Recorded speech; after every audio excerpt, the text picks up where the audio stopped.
all Dharma Masters and all Lotus friends. Namo Amitabha.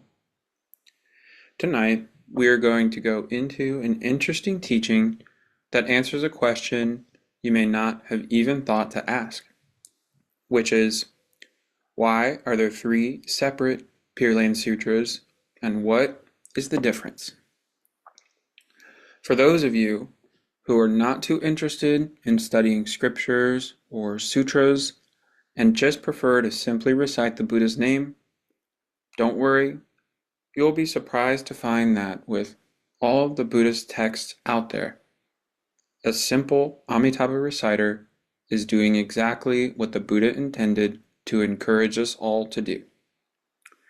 This title is called From Ordinary to Extraordinary: One Path, Three Audiences by Master Zhisui.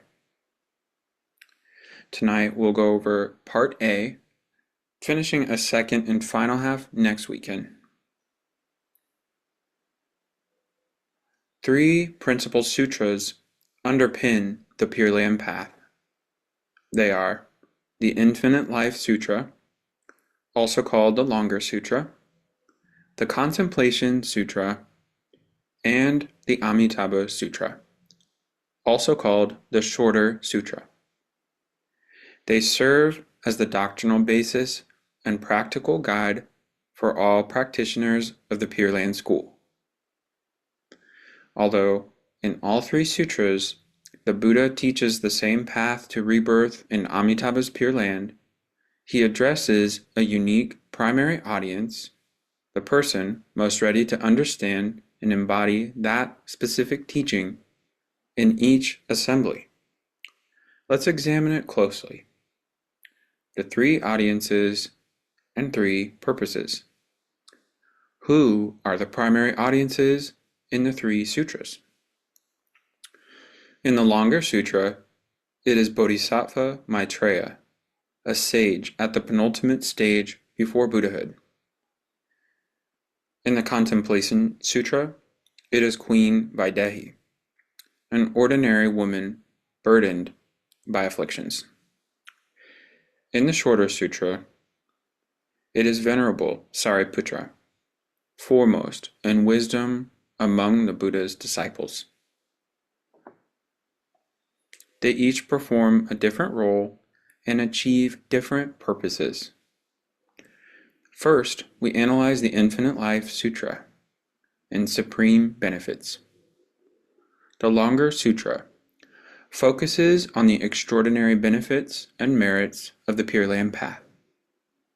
It explains that those reborn in the Pure Land will all become bodhisattvas like Maitreya, destined for Buddhahood in their next lifetime. In other words, everyone reborn there will ultimately attain full enlightenment. This supreme benefit is detailed throughout the sutra, particularly in Amitabha's 11th and 22nd vows among his 48 vows, stating, "Those reborn in my land shall all reach the stage of being one lifetime removed from Buddhahood and ultimately reach nirvana," meaning the state of Buddhahood itself. This sutra tells us that upon rebirth, all beings become endowed with infinite light and infinite life, just like Amitabha Buddha. Only a great bodhisattva like Maitreya can fully believe, thoroughly understand, and perfectly practice these teachings. This is why the Buddha taught this sutra to him specifically. Yet ordinary beings, like us, once reborn in the Pure Land, receive these same benefits. Now, onto the Contemplation Sutra, designed for ordinary beings. The Contemplation Sutra shows that the primary target of deliverance by Amitabha is we ordinary beings burdened with heavy karmic obstacles and endless afflictions. In the current Dharma decline age, our karmic obstacles are numerous and our defilements run deep. The longer we practice the Dharma, the more we realize that every day is filled with afflictions and illusions. Every day, greed, hatred, and ignorance surface. In fact, our every thought and intention are nothing but transgressions, and every one of them produces karmic consequences. For afflicted ordinary beings like us, who yearn for liberation, the simplest path is rebirth through reciting Amitabha's name. With sincere faith, earnest aspiration, and devoted recitation, rebirth is assured. This is due to Amitabha's great compassion and loving kindness towards all sentient beings. Finally, let's cover the Amitabha Sutra, known as the Choice of the Wise. The third sutra, the Amitabha Sutra, was taught for the wise. It guides us to choose the single practice of reciting Amitabha's name from among the vast array of Buddhist teachings. Why focus on this one practice? The reality is that other paths are simply too difficult for ordinary beings. Aesthetic practices, beyond most of us. Becoming a monk or nun, not everyone's calling.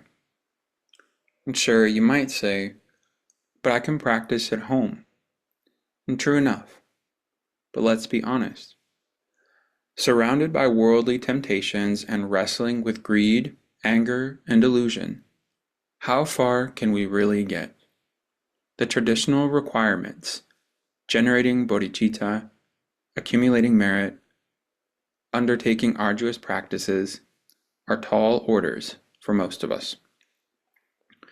Ordinary beings lack wisdom and often feel lost. The Amitabha Sutra instructs us clearly.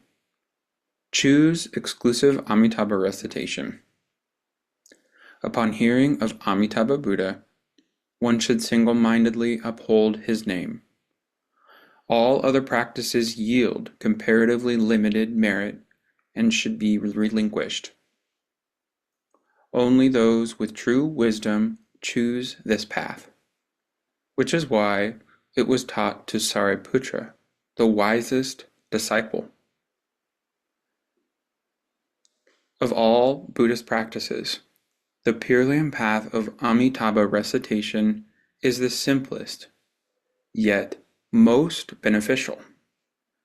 It's universally accessible, whether monastic or lay, afflicted or pure, veteran or novice.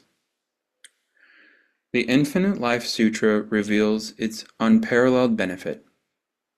The Contemplation Sutra attests to its simplicity. But faced with numerous practices, how should we choose? Ordinary beings lack the wisdom to decide and end up paralyzed by choice. The Amitabha Sutra cuts through this confusion.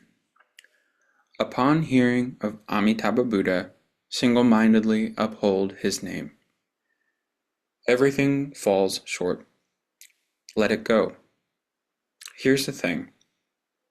Choosing to focus solely on Amitabha recitation is itself a mark of supreme wisdom. But wait, you might say, I'm no scholar.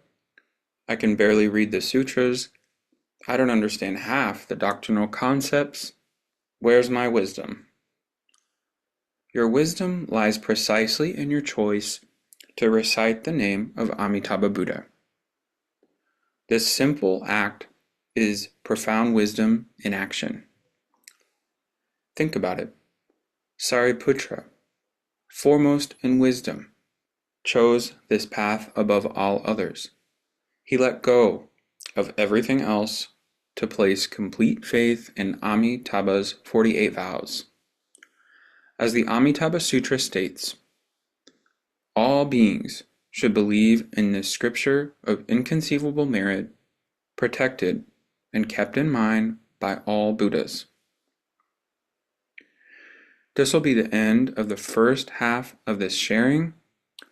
Again, next weekend we'll go further along to the final half and learn more about how the different audiences addressed in each of the 3 sutras highlights the benefits of our practice. I hope you enjoyed learning a little bit more about the breakdown of the 3 different Pure Land Sutras, and that this motivates you to begin to Nianfo, or continue to do so just as you are if you already practice. Namo Amitabha.